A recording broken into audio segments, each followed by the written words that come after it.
Thinking about buying a waterfront property in St. Petersburg, Florida? Great. Just don't fall in love with the view before you know the facts. I'm Christine Mitchell, luxury realtor based in St. Petersburg, Florida, and here are 3 things that will make or break your waterfront investment. First, let's talk flood zones. Look, a lot of Florida is in a flood zone. We are surrounded by water, but certain areas are more prone to flooding than others. It's important to know where the home that you're considering buying falls on the flood zone map. AE and VE are common flood designations. A property in a VE zone is often found where there's higher exposure to possible flooding, translating in higher risk and thus higher insurance costs. You'll want to understand your insurance expense and what has been done to the property to mitigate against flooding before making your purchase.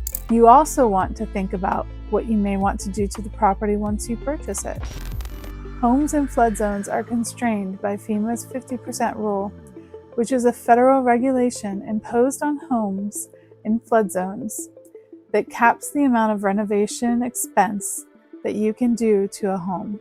This is specific to each property and can vary greatly from one house to another.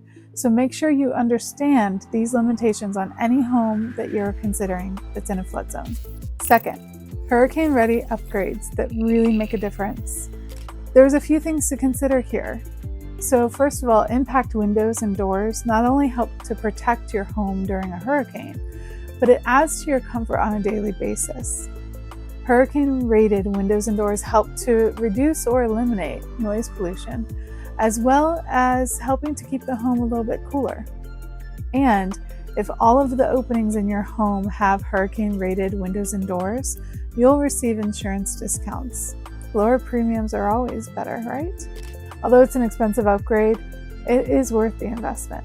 Of course, you can't ignore the importance of a new roof, or one that's only a few years old. If it's been installed within the last few years and has proper tie-downs, you'll not only protect your home in a hurricane force winds, but provide you with some insurance discounts here as well. Look, if you're in a flood zone, you absolutely want to make sure that the HVAC system and electrical systems are elevated and that you have a reinforced garage door. All of those things will go a long way in protecting your home. Third, you probably want to know how to avoid overpaying. And you're probably even trying to time the market. I'm asked nearly on a daily basis what the market looks like. Is it a good time to buy? Well, the answer to that is it depends on a lot of things. First of all, what's your intent with the home? If you're watching this video at the end of 2025 or even into 2026, our market is a little more than a year away from 2 major back-to-back hurricanes that devastated some of our coastal communities. We have been fortunate enough to not be impacted by hurricanes to this degree in over 100 years.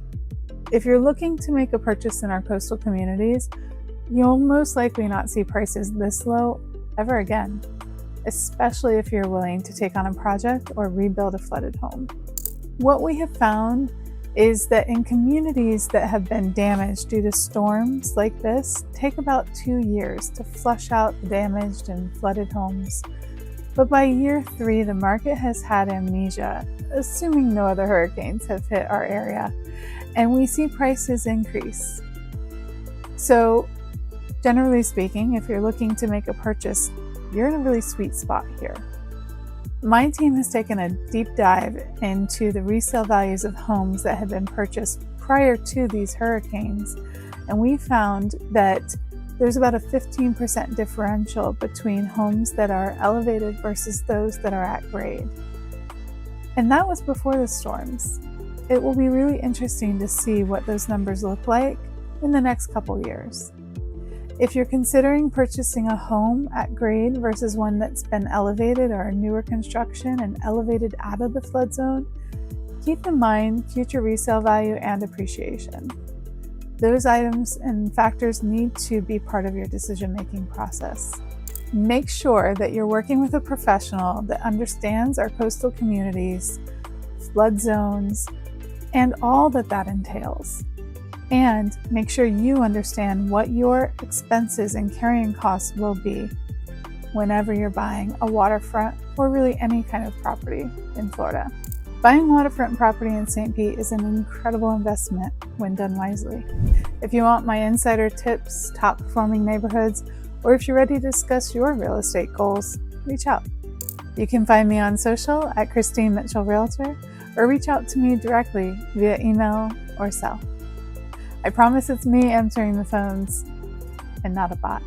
Thank you for spending your time with me today. If you want more content like this, please like, comment, and subscribe, and share with your friends. I'd love to hear about what you want to learn when it comes to buying and selling real estate in Florida. Don't hesitate to reach out.